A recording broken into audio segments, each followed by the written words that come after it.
cerita kita. Hai, gue Rafael Bera. Aku Ditya Wetarani. Dan ini adalah episode kedua cerita kita. Nah, episode kedua kali ini kemarin kita udah sempat ngobrol sama temannya Raffi namanya Rahadian. Ya, Rahadian itu adalah teman SMP gue. Dia sempat hilang kabarnya ya beberapa tahun lalu. Dia datang ke rumah gue. Dia membawa cerita tentang kerasnya hidup di kapal di tengah laut menjadi seorang anak buah kapal. Jadi aktivitas gue di sana ya mancing ikan gitu. Di sana pakai kail seperti orang mancing biasa, cuman ditariknya sama mesin gitu. Tapi untuk narik ikannya sendiri itu manual, pakai tenaga manusia, pakai tangan kita gitu. Katakanlah dari siang jam 12 siang sampai jam 3 atau jam 4 dini hari itu kerja gue baru selesai. Dinginnya, bahkan kita itu berlapis-lapis tuh kerja tuh di sana karena dingin tuh gue pakai jaket, pakai baju yang kayak sweater kayak gitu, itu bisa berlapis-lapis bro gitu. Dingin itu aja masih bisa nusuk tulang gue gitu, saking dinginnya gitu. Gue sama teman-teman di kapal kena ombak gitu, kena badai yang mengakibatkan beberapa temen gue harus jadi korban gitu, terhempas dari kapal ke bawah ombak gitu. Jadi sampai keluar dari kapal. Jadi ada teman yang nggak bisa diselamatin. Bahkan kita cari teman kita itu sampai 3 hari nggak ketemu gitu. Nggak disangka-sangka gitu, ombaknya itu dari samping gitu loh, yang membuat jadinya kapal tuh olengnya kanan kiri, masuk air semuanya langsung total ke dalam gitu. Sedangkan kita kerja tuh paling krusial di situ, paling bawah lah bahasanya gitu. Jadi di situ paling berbahaya. Sedangkan di sisi sebelahnya, di sebelah kirinya kapal itu memang tertutup rapat saat atas gitu ya kan. Jadi air tuh masuk dari kanan gitu, masuklah air, keluar lagi gitu. Itu bahkan sampai 3 kali ombak besar gitu masuk air ya. Jadi sampai temen gue harus terhempas keluar dari kapal gitu. Itu kronologi itu cepet banget sih kejadiannya gitu kan. Bahkan 3 kali aja itu singkat. Cuman yang setelahnya itu tuh benar-benar mencekam banget sih gitu.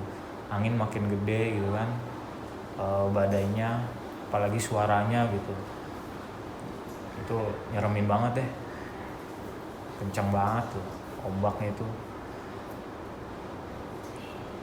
Gimana perasaan? Gila, gokil.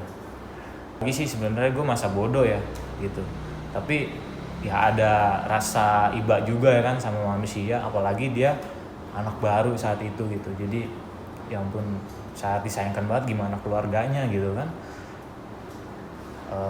merantau bahkan sampai ke laut lepas, dapat kabar yang nggak baik gitu kan, sampai meregang nyawa, bahkan harus tanpa lagi melihat jasadnya lagi gitu.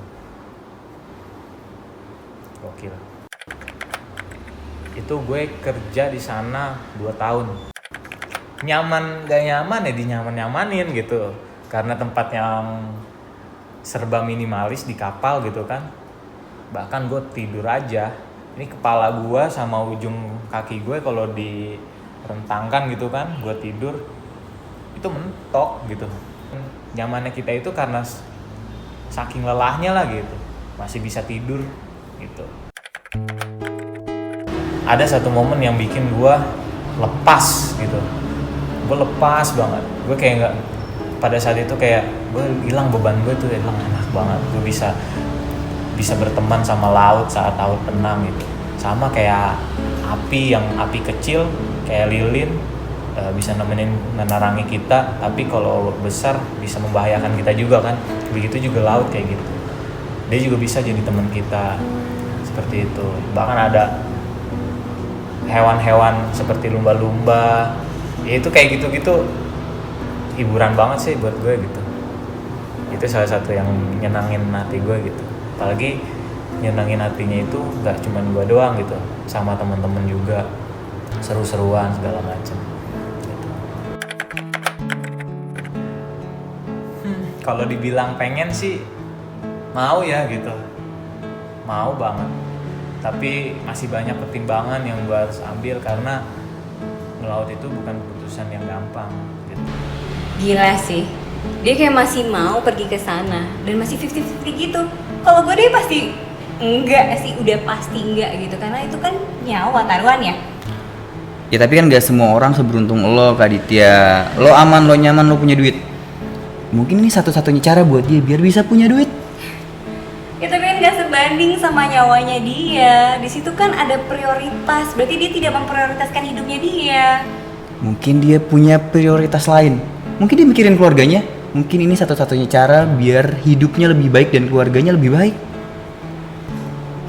Gue gak ngerti sih. Gue gak ngerti. Bro, lo tau gak ikan-ikan lo itu ditangkap buat kemana? Ya yang gue tahu sih memang ke restoran-restoran gitu. Cuman gue pribadi sendiri belum pernah kayaknya ya kalau buat dihidangin di meja gitu, gue makan di restoran kayak gitu. Jadi selama di darat lo nggak pernah makan sushi atau yang lo tangkapin itu selama di darat? Nggak pernah. Makannya di sana aja? Di sana gue makan, di sana pernah gue nyobain. Oke, so ini kita kasih lo tangkapan ikan yang sudah dijual belikan di restoran.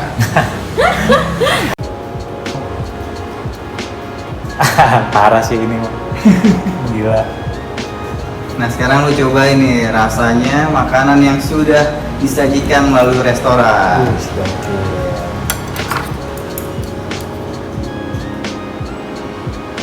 Gue aja nggak tahu harganya di berapa. Gue juga nggak tahu gitu. Tapi buat udah masuk ke restoran, anjir nyawa gue taruhannya ini gila. Gokil. Nah, kayak gimana ini? Itu ya. Cobain aja dikit. Nggak asik.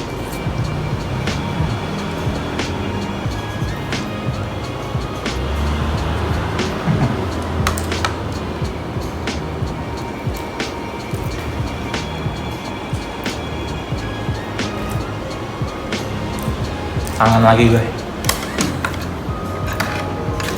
Kangen lagi.